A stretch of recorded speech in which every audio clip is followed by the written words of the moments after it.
हाँ जी, एक बार फिर से आप सभी का बहुत बहुत स्वागत है परिपूर्णता क्लासेस के एक और नई कक्षा में। आज की इस कक्षा में वही अपना कंटिन्यू करेंगे टॉपिक भारत के भूगोल के अंतर्गत भारत की जलवायु। जो हमारा टॉपिक चल रहा था उसी को ही कंटिन्यू करते हैं और इसके अंतर्गत हमने पहले क्लास ले रखी है और ये हमारी दूसरी कक्षा है इस टॉपिक के अंतर्गत रहने वाली है। आज की इस कक्षा में अपन मानसून की उत्पत्ति के सिद्धांत हैं, इन मानसून की उत्पत्ति के सिद्धांत के बारे में पढ़ेंगे। और चलिए प्रारंभ करते हैं। सबसे पहले ये चीज़ कि जो मानसून शब्द है, इस मानसून शब्द की आपकी उत्पत्ति कहाँ से होती है, किस भाषा से आता है? तो आपकी अरबी भाषा है। इस अरबी भाषा से आपके मौसम शब्द हैं, इस मौसम शब्द से बना है आपके मानसून। ठीक है ना, मौसम शब्द, इस मौसम से आपके मानसून बना है और जिसका अर्थ होता है मौसम या फिर आपके ऋतु। जिस शब्द का अर्थ क्या होता है, जिस शब्द का अर्थ होता है मौसम या फिर ऋतु, मौसम या फिर ऋतु रहता है इसका अर्थ। और मानसूनी पवने वस्तुतः आपके मौसमी हवाएं हैं। मानसूनी जो पवने हैं ये मौसमी आपकी हवाएं हैं जो कि आपके 6 माह स्थल की ओर और आपके शेष 6 माह हैं वो जल की ओर बहती हैं। मानसूनी पवनों के बारे में सर्वप्रथम अगर किसी आदमी ने कहा तो वो था आपके अरबी विद्वान था जिसका नाम था आपके अल-मसूदी। अल-मसूदी मानसूनी पवनों के बारे में सर्वप्रथम जानकारी देने वाला व्यक्ति था। मानसून से अभिप्राय हैं ऐसे जलवायु से जो कि आपके जिसमें ऋतु के अनुसार पवनों की दिशा में उत्क्रमण हो जाता है। यानी कि ऋतु, इस ऋतु के अनुसार पवनों का दिशा में उत्क्रमण होना मानसून कहलाता है। मानसून से अभिप्राय ऐसी जलवायु से। ठीक है, आपकी संस्थापित परिकल्पना या फिर इसे आपके शास्त्रीय परिकल्पना जिसे तापीय संकल्पना भी कहते हैं। तो संस्थापित परिकल्पना, तापीय संकल्पना या फिर इसे शास्त्रीय आपकी परिकल्पना कहते हैं। क्या कहते हैं? शास्त्रीय परिकल्पना कहते हैं। उसके बारे में बात करते हैं। इसका प्रति आपके पादक कौन है? तो आपके इसका प्रतिपादक हैं आपकी एडमंड हेली हैं। कौन है? एडमंड हेली हैं। एडमंड हेली कौन है? एडमंड हेली हैं इस आपके संकल्पना की। और ये संकल्पना आपके 1686 में दी गई थी। कब दी गई? 1686 में दी गई। और ये आपकी अवधारणा स्थल और जल के वितरण और उनकी ताप ग्रहण और आपके ताप मुक्ति के संदर्भ में भिन्न भिन्न गुणों से संबंधित हैं। तो ये अवधारणाएं क्या हैं? ये अवधारणा आपकी स्थल हैं और जल हैं, जल के और आपके स्थल के वितरण है। इस वितरण और तथा इनकी जो ताप ग्रहण और आपके ताप मुक्ति के जो संदर्भ हैं, इस संदर्भ में आपके भिन्न भिन्न गुणों से संबंधित हैं। स्थलीय जो भाग है, स्थलीय भाग में आपके शीघ्र गर्म और आपके क्या है शीघ्र ठंडे हो जाते हैं। वह जलीय भाग होता है वो देरी से गर्म होता है और देरी से ठंडा होता है। सबसे पहले हम बात करते हैं ग्रीष्म ऋतु के बारे में। तो स्थलीय भाग गर्म होने के कारण, स्थलीय भाग है ये स्थलीय भाग आपके गर्म हो जाता है और गर्म होने के कारण आपके निम्न वायुदाब का क्षेत्र बनता है। निम्न वायुदाब का क्षेत्र वहाँ पर बनता है कहाँ पर? स्थलीय भागों में। और जिसमें जल से आपकी स्थल की ओर पवनें चलती हैं। तो जल है, इस जल से आपकी स्थल की ओर पवनें चलती हैं जिसे ग्रीष्मकालीन मानसून कहते हैं। तो ग्रीष्मकाल में क्या स्थलीय भाग होता है ये गर्म हो जाता है, इस कारण से आपके वहाँ पर निम्न वायुदाब बनता है और इस कारण से जल से जहाँ पर आपके उच्च वायुदाब है तो निम्न वायुदाब की ओर बहेगी तो पवनों की इस प्रकार से रहेगी और जिसे ग्रीष्मकालीन मानसून कहते हैं। फिर शीत ऋतु के बारे में बात करें तो शीत ऋतु में आपके स्थलीय भाग हैं, स्थलीय भाग आपके यहाँ शीघ्र ठंडे हो जाते हैं और स्थलीय भाग में से आपके शीघ्र ठंडे होने और जलीय भाग को आपके गर्म होने के कारण जलीय क्षेत्र में आपकी क्या है निम्न वायुदाब क्षेत्र बन जाता है। आपके ग्रीष्म ऋतु का ठीक विपरीत स्थिति कहाँ पर अब बन रही है? समुद्र में आपके शीत ऋतु में बन रही है, यानी कि आपके जलीय हिस्से में बन रही है। तो स्थल पर आपके उच्च वायुदाब बनता है और पवने स्थल से आपकी क्या है जल की ओर बहने लगती हैं और इसे अपन कहते हैं शरदकालीय मानसून। क्या कहते हैं? शरदकालीय मानसून कहते हैं। ये अपनी जो संकल्पना है, ये संकल्पना अपनी क्या है? आपकी तापीय संकल्पना है। क्या नाम की है? तापीय संकल्पना। इसे शास्त्रीय परिकल्पना या फिर आपके संस्थापित परिकल्पना के नाम से जानते हैं, जो कि आपके हेली के द्वारा, एडमंड हेली के द्वारा 1686 में दी गई।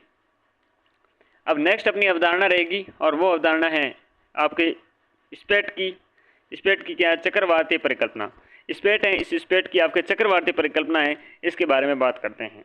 तो देखिएगा दोस्तों, आपके स्पेट की जो आपके चक्रवातीय परिकल्पना है इसमें आपके ऑस्ट्रेलियाई भूगोल वेता रहे स्पेट। कौन है? स्पेट है जो कि आपके ऑस्ट्रेलियाई भूगोल वेता है।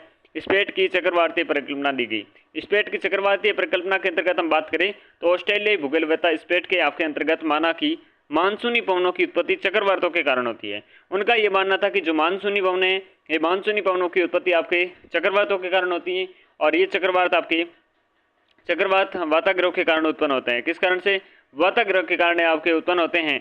ग्रीष्म ऋतु में बात करें तो वाताग्र बनने की प्रक्रिया आपके शक्तिशाली होती है, अतः वाताग्र आपके वर्षा युक्त पवनों को महासागर की ओर से आपके आकर्षित करते हैं। तो वाताग्र बनने की प्रक्रिया शक्तिशाली होती है किसमें, ग्रीष्म ऋतु में, और ये आपके वाताग्र वर्षा युक्त पवनों को, वर्षा युक्त जो पवनें होती हैं उनको महासागर की ओर से आपके आकर्षित करने का काम करते हैं। वहीं आपके वाताग्र अत्यंत दुर्बल और छिछले होते हैं किसमें, ये होता है आपके शीत ऋतु में। ठीक है, ये आपके जो संकल्पना थी ये थी आपके स्पेट की आपकी चक्रवातीय परिकल्पना, जो कि आपके ग्रीष्म काल में ज़्यादा होती हैं। फिर हम बात करते हैं उष्णकटिबंधीय अभिसरण जो परिकल्पना है उसके बारे में, जिसे गतिक संकल्पना के नाम से जानते हैं। गतिक संकल्पना या फिर उष्णकटिबंधीय अभिसरण परिकल्पना, उष्णकटिबंधीय अभिसरण परिकल्पना या फिर गतिक संकल्पना के नाम से जानते हैं। ये आपके जर्मन विद्वान हुए जिसका नाम था फ्लोन के द्वारा आपकी गतिक संकल्पना दी गई, या फिर इसे अपन उष्णकटिबंधीय अभिसरण परिकल्पना कहते हैं। इनके अनुसार दोनों गोलार्धों की व्यापारिक जो पवनें हैं, ये व्यापारिक पवनें भूमध्य जो रेखाएं हैं निम्न दाब क्षेत्रों में आपकी मिलती हैं, और निम्न दाब क्षेत्र को आपके ITCZ इंटरट्रॉपिकल का आपके कन्वर्जेंस जोन कहा जाता है।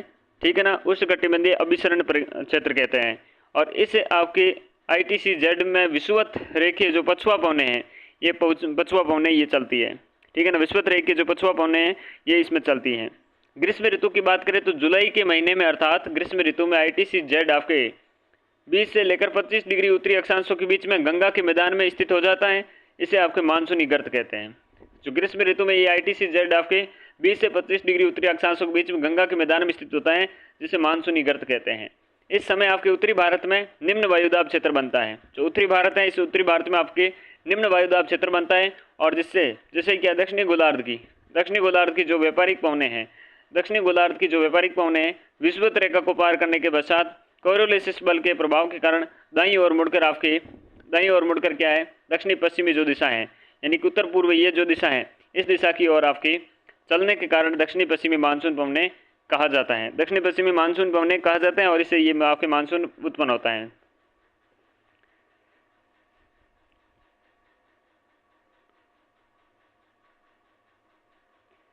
फिर हम बात करते हैं शीत ऋतु में। तो इसमें ITCZ का जो क्षेत्र है ये आपके खिसक जाता है दक्षिण की तरफ। ये दक्षिण की तरफ जब खिसक जाता है तो ग्रीष्म ऋतु के विपरीत में उत्तरी पूर्वी आपके मानसून की उत्पत्ति होती है, और यदि पश्चिमी घाट नहीं होता तो पश्चिमी तटीय भाग में आपकी अपेक्षाकृत कम वर्षा होती, क्योंकि इस तट पर होने के वाली आपके अधिकांश वर्षा पर्वतीय होती हैं, जो आंध्र आपकी हवाओं की पश्चिमी घाट से टकराने के पश्चात होती है। तो पश्चिमी घाट से जब टकराती है तो आपके लौटते हुए मानसून की वहाँ पर वर्षा कराते हैं, विशेष रूप से आपके कोरोमंडल जो तट है वहाँ पर। मानसून की उत्पत्ति के सिद्धांतों से सर्वाधिक आपकी मान्यता जेट स्ट्रीम सिद्धांत की है, और इस संकल्पना के अनुसार पछुआ जेट स्ट्रीम आपके शीत ऋतु से लेकर मई माह के अंत तक आपके उत्तरी भारत में हिमालय के दक्षिण में चलता है, और जब तक कि आपकी यह पछुआ जेट स्ट्रीम भारत के ऊपर स्थित है, ये आपकी क्या है, तब तक दक्षिणी मानसून आपके भारत में ये प्रवेश नहीं करता है। अच्छा, सबसे ज़्यादा ये मामला अपना चलता है। और हम बात अगर करें भाई मानसून की उत्पत्ति में सिद्धांत की, तो सर्व मान्यता आपके जेट स्ट्रीम सिद्धांत की है। जो संकल्पना के अनुसार बात करें तो पछुआ जेट स्ट्रीम शीत ऋतु से लेकर आपके मई माह के अंत तक उत्तरी भारत पर हिमालय के दक्षिण में आपके चलता है। तो शीत ऋतु से लेकर मई माह के अंत तक आपके उत्तरी भारत में हिमालय के दक्षिण में चलता है, और जब तक ये पछुआ जेट स्ट्रीम भारत के ऊपर स्थित होती है तब तक जो दक्षिणी पश्चिमी जो मानसून है ये भारत में प्रवेश नहीं कर पाता है। 1 जून को लगभग पछुआ जेट स्ट्रीम भारत के ऊपर उत्तर की ओर आपकी खिसक जाती है, और उसी समय आपके दक्षिणी पश्चिमी जो मानसून है ये भारत में प्रवेश कर जाता है। और कोटेश्वर के अनुसार तिब्बत का पठार भारत के मानसून की उत्पत्ति का जो ट्रिगर का काम करता है। इसके अनुसार कोटेश्वरम के अनुसार जो तिब्बत का पठार है ये मानसून की उत्पत्ति के लिए ट्रिगर का काम करता है, और भारत में मानसून के संचरण के कारण और आपके संधारण का सबसे प्रमुख कारण तिब्बत के पठार का गर्म होना है। किसके अनुसार, आपके ये पी कोटेश्वरम के अनुसार भारत में मानसून के संचरण का कारण और आपके संधारण का सबसे प्रमुख कारण है तो वो है तिब्बत के पठार का गर्म होना।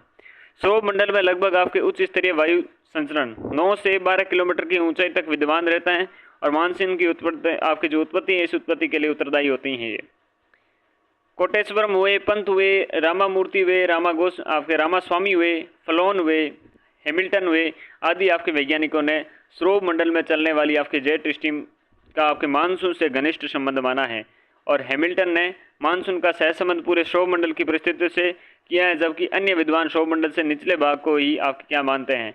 और इस संचरण की वायु तीव्र आपके तीव्र जो प्रवाह वाली धारा चलती है उसे जेट स्ट्रीम कहलाती है।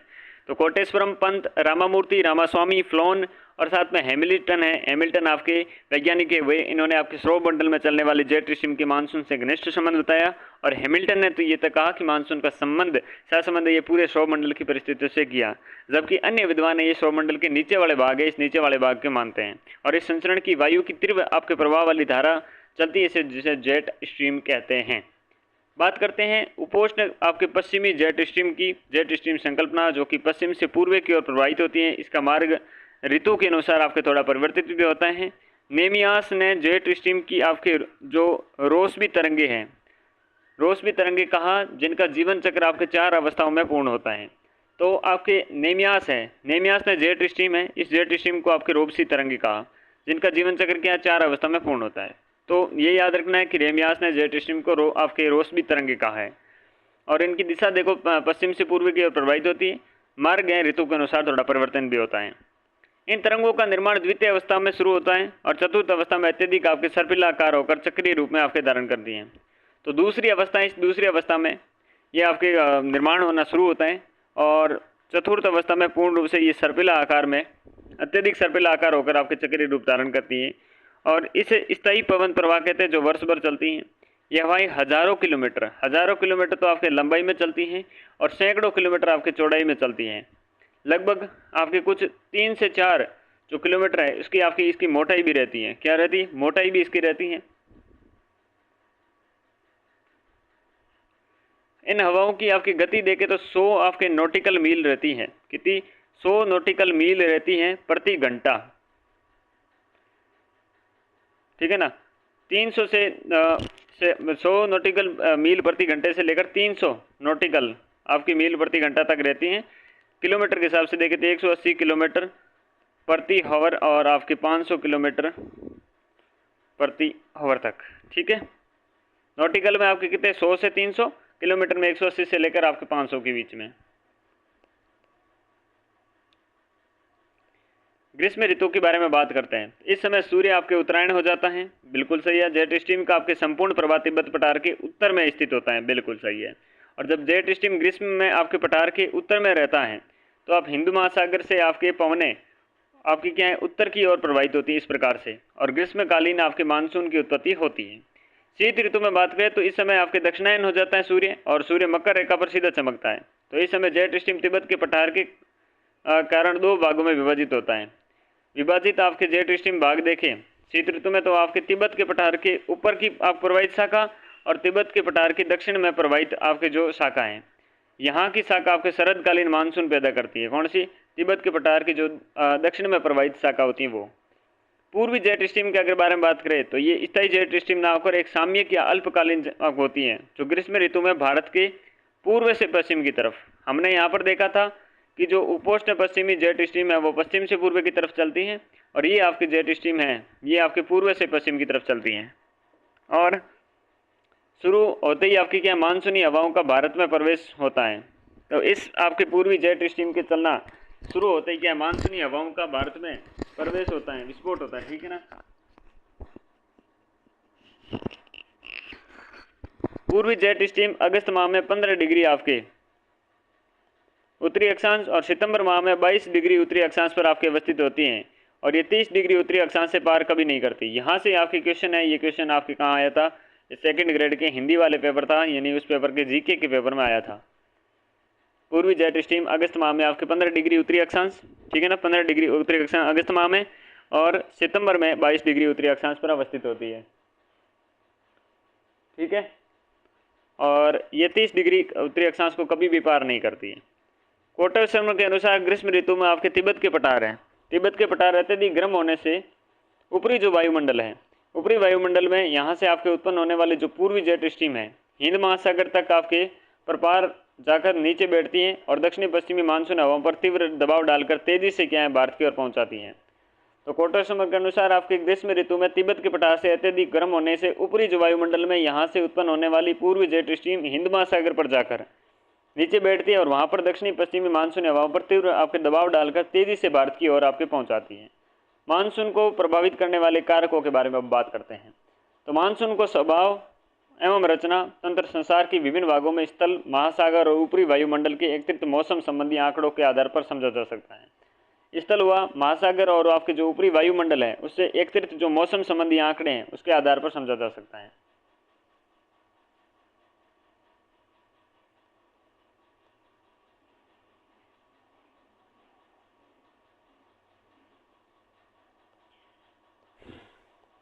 पूर्वी प्रशांत महासागर में स्थित फ्रेंच आपके पोलिनेशिया ताहिती के लगभग मतलब हो जाएगा 18 दक्षिणी और 149 आपके पश्चिमी। हिंद महासागर में ऑस्ट्रेलिया के पूर्वी भाग में स्थित है पोर्ट डार्विन। ठीक है, तो यहाँ पर आपके पाए जाने वाले वायुदाब का अंतर मापकर मानसून की तीव्रता के बारे में पूर्व अनुमान लगाया जा सकता है। तो पूर्वी प्रशांत है, इस पूर्वी प्रशांत के आपकी जो महासागर है, महासागर में स्थित फ्रेंच पोलिनेशिया के ताहिती और हिंद महासागर में ऑस्ट्रेलिया के पूर्वी भाग में स्थित पोर्ट डार्विन के जो बीच पाए जाने वाला वायुदाब है, उस वायुदाब के अंतर को मापकर मानसून की तीव्रता का पूर्व अनुमान भी किया जा सकता है। भारत के मौसम विभाग का आपके 16 कारक हैं, इनके मापदंडों के आधार पर मानसून को संभावित व्यवहार हैं, ये काफ़ी समय का आपके पूर्वानुमान लगाया जा सकता है। जैसे हम बात करते हैं मानसून पर ला नीनो और अल नीनो का प्रभाव जो कि बहुत महत्वपूर्ण बनता है। ला नीनो परिकल्पना इसे सामान्य वक्र आपके चक्र कहते हैं। क्या कहते हैं? सामान्य वक्र या फिर दक्षिणी दोलन का धनात्मक आपके होना। तो दक्षिणी दोलन का धनात्मक होना या सामान्य वक्र चक्र या ला नीनो। ला नीनो है हमारे लिए फायदा, ला नीनो, ठीक है ना। सामान्यतः दक्षिणी प्रशांत महासागर है। दक्षिणी प्रशांत महासागर में आपके पूर्वी भाग है जहाँ पर ठंडी पेरू की धारा बहती है, ठंडू पेरू की धारा, और पश्चिम भाग में गर्म ऑस्ट्रेलियाई धारा पाई जाती हैं, ठीक है ना। जो दक्षिणी प्रशांत महासागर के पूर्वी भाग में तो है ठंडी पेरू की धाराएं, और पश्चिम जो भाग है, पश्चिम में है ऑस्ट्रेलिया की आपकी धाराएं, जिसके कारण पेरू के तट के पास आपके उच्च दाब रहता है और ऑस्ट्रेलिया के तट के पास रहता है निम्न दाब। और ऑस्ट्रेलिया तट के समीप वायु संवहन के कारण वर्षा की प्राप्ति होती है, और पेरू के तट के समीप आपके वायु अवतलन के कारण शुष्क परिस्थितियां निर्मित होती हैं, वर्षा नहीं होती है। दक्षिणी प्रशांत महासागर के पूर्वी व पश्चिमी भाग में पाए जाने वाली दाब के अंतर के कारण इन भागों के मध्य वायुमंडलीय जो परिसंचरण है ये होता है। क्या होता है? वायुमंडलीय परिसंचरण होता है, जिसे आपके सामान्य वक्र चक्र कहते हैं, जिसकी दिशा आपकी घड़ी के सुई की दिशा होती है, क्लॉकवाइज होती है। कैसे होती है? क्लॉकवाइज, ऐसे, ठीक है ना। और इस समय इन महासागर में उत्पन्न जो वायुदाब होता है, ये जो वायुदाब होता है, वायुदाब को प्रबलता प्रदान होती है। तो इस अवस्था में आपकी इन महासागर में उत्पन्न जो उच्च वायुदाब है इसको प्रबलता प्रदान होती है, और जिससे भारतीय मानसून की सक्रियता ये बढ़ जाती है और मानसून तेजी से समय से पूर्व आता है भारत में। और वहीं अल नीनो शब्द है, अल नीनो आपके स्पेनिश शब्द है जिसका अर्थ हो गया बालक ईसा, यानी कि क्राइस्ट आपके शिशु, क्योंकि ये धारा दिसंबर के महीने में आपके क्रिसमस के आसपास नज़र आती हैं। पेरू जो दक्षिणी गोलार्ध में दिसंबर में गर्मी का महीना होता है, भारत में मानसून की लंबी अवधि के पूर्वानुमान के लिए अल नीनो का उपयोग आपके होता है। अल नीनो या फिर विपरीत वक्र चक्र या दक्षिणी दोलन का ऋणात्मक होना का यहाँ पर प्रभाव देखे तो आपके अल नीनो एक आपके गर्म जलधारा है जो कि 4 से 6 वर्ष तक में पेरू की ठंडी जलधाराओं के स्थान पर लगभग 3 डिग्री से 36 डिग्री दक्षिणी जो आपके अक्षांश है उसके मध्य बहती है। 4 से 6 वर्ष में आपके पेरू की जो ठंडी जलधारा के स्थान पर बहती है, ठीक है। और इसके कारण जो दक्षिणी प्रशांत महासागर में पेरू के तट के समीप तापमान सामान्य से अधिक हो जाने के कारण वायुदाब सामान्य से कम हो जाता है, और जिससे दक्षिणी पूर्वी जो व्यापारी पवनों हैं उस पवनों को धकेलने वाला जो बल क्षीण हो जाते हैं, और इनकी आकर्षित करने वाला जो बल है ये प्रभावी हो जाता है। इसके कारण व्यापारिक पवनों का एशिया की ओर प्रभाव भी आपके कमज़ोर पड़ता है। परिणाम स्वरूप भारत की जो ग्रीष्मकालीन मानसून होता है वो देरी और कमज़ोर रहता है और देरी से आता है। पेरू के तट पर आपके अच्छी वर्षा हो जाती है, और इस कारण से अन्य परिणाम मिलते हैं कि भूमध्य रेखीय जो वायुमंडलीय परिसंचरण में आपकी विकृति देखने को मिलती है।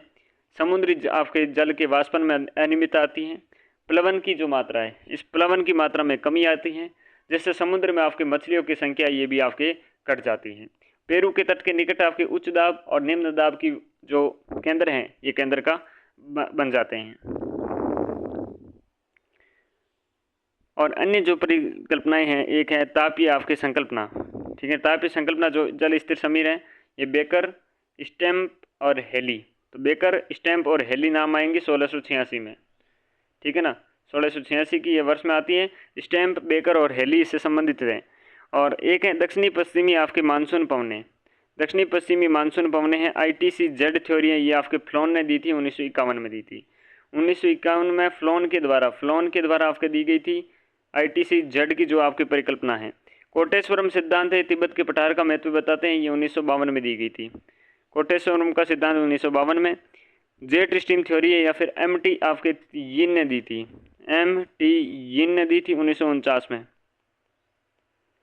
और मोनक्स सिद्धांत है, ये मोनक्स सिद्धांत भारत व रूस का सिद्धांत है जो कि 1973 में दिया गया, 1973 में दिया गया। तो तापीय जो संकल्पना है ये आपके तापीय संकल्पना प्रमुख रूप से बेकर, स्टैम्प और हेली 1686। वहीं ITC जेड थ्योरी है, ये फ्लोन 1951।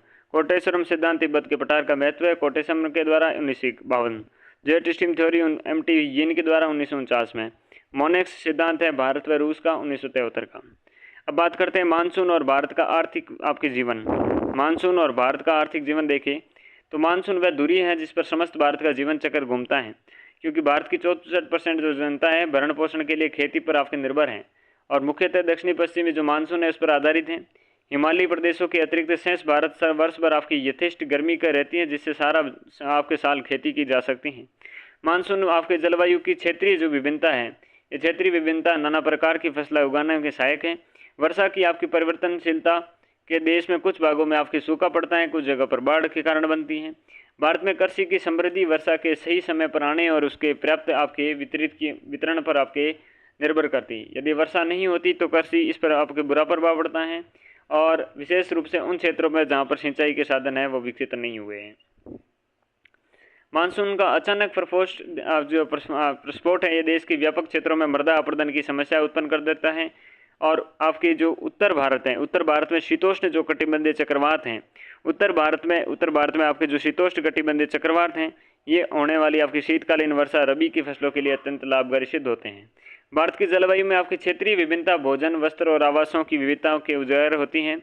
मानसून पर हमारे देश की कृषि आधारित उद्योग और अन्य संबंधित आर्थिक पहलू हैं, ये निर्भर करते हैं। इसलिए भारतीय अर्थव्यवस्था के आपके को क्या कहते हैं, मानसून का जुआ कहते हैं। मानसून का जुआ कहते हैं। भारतीय मानसून की विशेषता देखें तो मानसून का प्रभाव अपने उष्णकटिबंधीय क्षेत्रों से लगभग 20 डिग्री उत्तर से लेकर 20 डिग्री दक्षिण के बीच में रहता है। तो मानसून का प्रभाव उष्णकटिबंधीय क्षेत्रों में 20 डिग्री उत्तर से लेकर 20 डिग्री आपके दक्षिण में बीच में रहता है। स्थल और जल के गर्म व ठंडे होने की विभेदी आपकी प्रक्रिया के कारण भारत में स्थल भाग पर निम्न वायु क्षेत्र उत्पन्न होता है, जबकि क्या है उसके आसपास के समुद्रों के ऊपर आपकी क्या है उच्च दाब का क्षेत्र बनता है। ग्रीष्म ऋतु में दिनों में आपके अंतः उष्णकटिबंधीय जो अभिसरण क्षेत्र है ITC जेड की स्थिति है गंगा के मैदान की ओर खिसक कर आती है, और यह विषुवत गर्त जो हैं जो आपके प्राय विषुवत वृत्त से 5 डिग्री उत्तर में स्थित होता है। इसे मानसून के ऋतु में आपके मानसून गर्त के नाम से भी जाना जाता है। हिंद महासागर में मेडागास्कर के पूर्व में लगभग हिंद महासागर में मेडागास्कर है, उसके पूर्व में लगभग 20 डिग्री दक्षिणी अक्षांश के ऊपर आपके उच्च दाब वाला क्षेत्र होता है, जो कि उच्च दाब वाले क्षेत्र की स्थिति तीव्रता मानसूनी जो भारतीय मानसून है इसको प्रभावित करती है। ग्रीष्म ऋतु में तिब्बत का पठार बहुत अधिक गर्म हो जाता है, जिसके परिणाम स्वरूप पठार के ऊपर आपके समुद्र तल से लगभग 9 किलोमीटर की ऊंचाई पर तीव्र आपके ऊर्ध्वाधर वायु धाराओं एवं उच्च दाब का निर्माण होता है। तो ग्रीष्म ऋतु में तिब्बत का जो पठार है बहुत अधिक गर्म होता है, जिसके परिणाम स्वरूप पठार के ऊपर समुद्र तल से लगभग 9 किलोमीटर की ऊंचाई पर तीव्र ऊर्ध्वाधर वायु धाराओं और उच्च दाब का निर्माण होता है। और ग्रीष्म ऋतु में आपके हिमालय के ऊपर आपके उत्तर पश्चिमी जो जेट स्ट्रीम धाराओं का तथा भारतीय प्रायद्वीप के ऊपर आपके उष्णकटिबंधीय पूर्वी जेट धाराओं का प्रभाव होता है। तो ग्रीष्म ऋतु में हिमालय के उत्तर पश्चिमी जेट स्ट्रीम धाराओं का और साथ में भारतीय जो प्रायद्वीप के ऊपर इसका उष्णकटिबंधीय जो पूर्वी जेट स्ट्रीम है, इस जेट स्ट्रीम धाराओं का प्रभाव होता है। पूर्वी आपके अफ्रीका तटों पर वर्षा होने से हिंद महासागर में बनने वाला उच्च वायुदाब प्रबल होता है। तो इस पूर्वी अफ्रीका के तटों पर वर्षा में होने वाले हिंद महासागर में बनने वाला जो उच्च दाब है, ये वायुदाब प्रबल होता है, जिससे भारत में मानसून प्रबलता मिलती है। अफ्रीका के पूर्वी तट पर चलने वाली जो सोमाली जो जेट स्ट्रीम है वो निम्न वायुमंडल में आपके पाई जाती हैं, जो भारतीय मानसून पर सकारात्मक प्रभाव डालती हैं। दक्षिणी आपके महासागरों के अगर हम ऊपर दाब की अवस्थाओं में परिवर्तन भी मानसून की प्रभावित करता है। तो दक्षिणी जो महासागर हैं उनके महासागर के जो ऊपर दाब की अवस्थाओं में परिवर्तन भी क्या है मानसून को प्रभावित करता है। बात करें NRAA, जिसकी स्थापना 2006 में होती है। NRAA की स्थापना राष्ट्रीय वर्षा सिंचित क्षेत्र प्राधिकरण, राष्ट्रीय वर्षा सिंचित क्षेत्र प्राधिकरण NRAA 2006 में स्थापित होती है। जो भारत में राष्ट्रीय वर्षा सिंचित जो क्षेत्र प्राधिकरण की स्थापना है ये करती है कहाँ, दिल्ली में। और ये आपके कृषि मंत्रालय के अधीन एक विशेषज्ञ निकाय है जिसका उद्देश्य शुष्क भूमि और वर्षा सिंचित कृषि के व्यवस्थित उन्नयन और प्रबंधन के लिए आवश्यक ज्ञान प्रदान करना। ठीक है ना, ये आवश्यक ज्ञान प्रदान करने का काम करते हैं। अब बात करते हैं जलवायु के वर्गीकरण में, जिसमें कोपेन का जलवायु है ये वर्गीकरण महत्वपूर्ण बनता है। कोपेन ने भारत को 3 आपके जलवायु क्षेत्रों में विभाजित किया है। पहला आंध्र में है अपन प्रमुख रूप से ए में, शुष्क होता है उसे कहते हैं बी, और अर्धशुष्क होता है जो सी एंड आपके डी में आता है। बाद में इन्होंने वर्षा के आपके मौसम वितरण और आपके तापमान की भिन्नता के आधार पर भी कई उप विभाग बांटे। तो पहले तो अपने आंध्र शुष्क और आपके जो अर्ध शुष्क सी एंड डी में बांटा था, लेकिन मौसमी जो वितरण और आपके तापमान की भिन्नता के आधार पर भी कई आपके उप विभाग में बांट दिया था। भारतीय जलवायु की विभाजन का एक आपके क्रमबद्ध और आपके अध्ययन पहली बार HE आपके ब्लेडफोर्ड द्वारा 1889 में किया गया था। ब्लेडफोर्ड भारतीय मौसम विज्ञान विभाग के पहले महानिदेशक थे जिन्होंने खोज की जो विश्व भर के जलवायु की सभी प्रकार के आपके भारतीय उपमहाद्वीप में मौजूद हैं। तो भारतीय जलवायु के विभाजन का एक क्रमबद्ध अध्ययन पहली बार HE आपके ब्लेडफोर्ड द्वारा, भारतीय जलवायु की विभाजन का एक क्रमबद्ध आपके अध्ययन पहली बार HE आपके ब्लेडफोर्ड के द्वारा 1889 में किया गया। जो ब्लेडफोर्ड आपके भारतीय मौसम विभाग के पहले महानिदेशक थे। तो ब्लेडफोर्ड थे, ये ब्लेडफोर्ड आपके भारतीय मौसम विभाग के पहले महानिदेशक जिन्होंने खोज की विश्व भर के जलवायु के सभी प्रकार के आपके भारतीय उपमहाद्वीपों के आपके मौजूद हैं।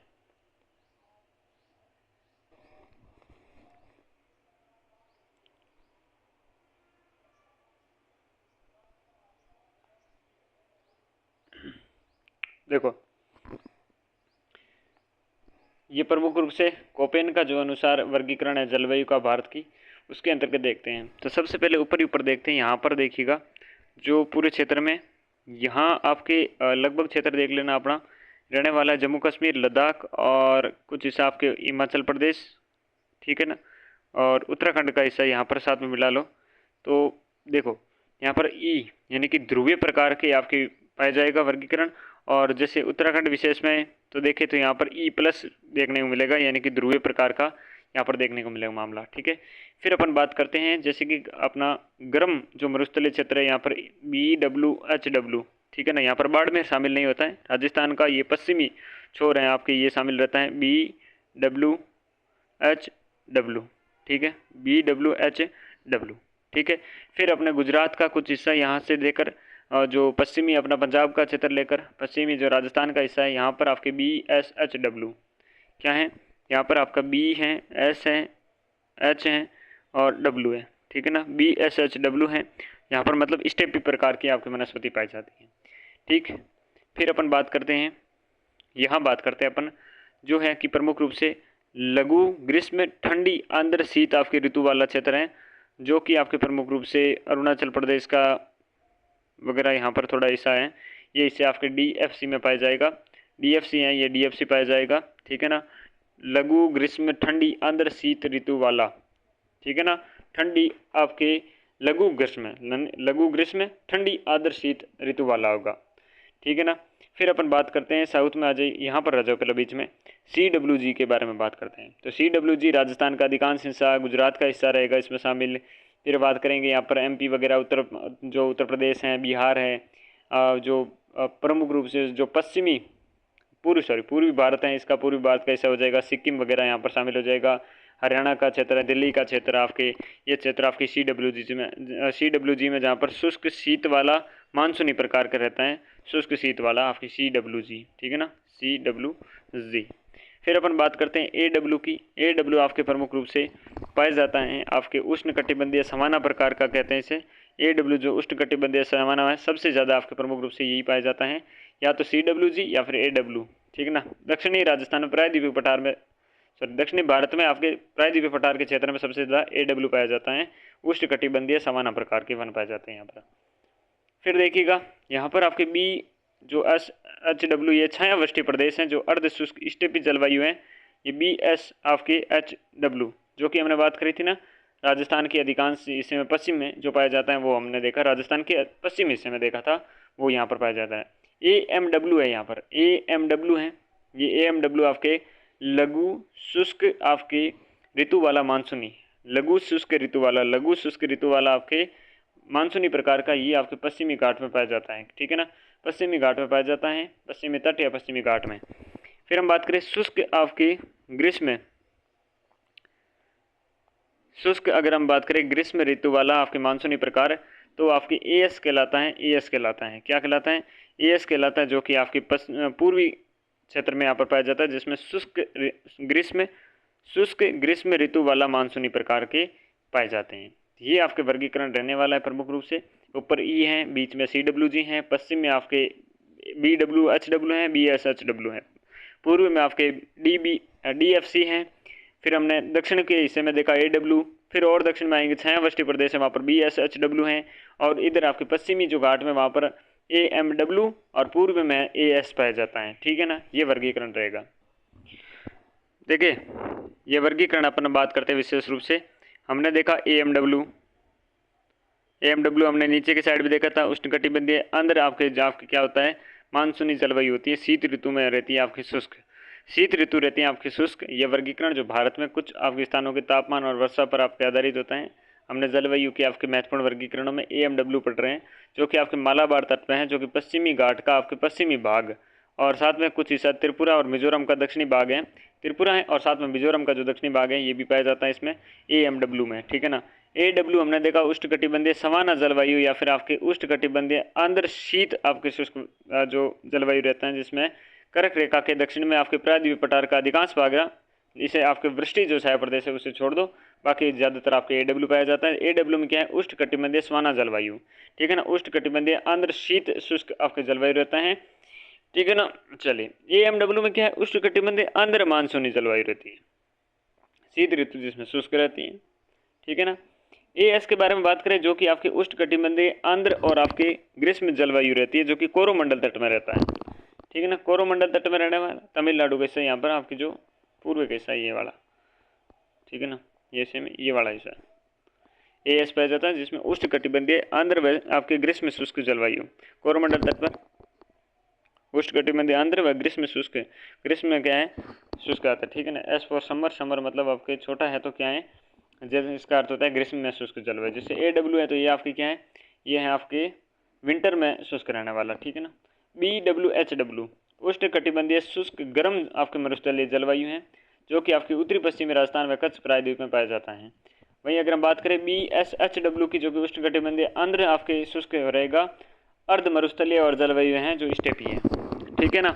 BSHW उष्णकटिबंधीय अर्ध शुष्क, क्या है, अर्ध शुष्क अर्ध मरुस्थलीय जलवायु स्टेपी है। क्षेत्र देखें तो यहाँ पर अरावली में पश्चिमी में स्थित है, राजस्थान है और आपके गुजरात का क्षेत्र, तो अरावली के पश्चिम में और आपके स्थित राजस्थान एवं आपके गुजरात का क्षेत्र है। प्रायद्वीपीय पठार का आपके वृष्टि छाया प्रदेश रहने वाला है, तो प्रायद्वीपीय पठार है, ये प्रायद्वीपीय पठार का आपके वृष्टि छाया प्रदेश रहने वाला है, ठीक है ना।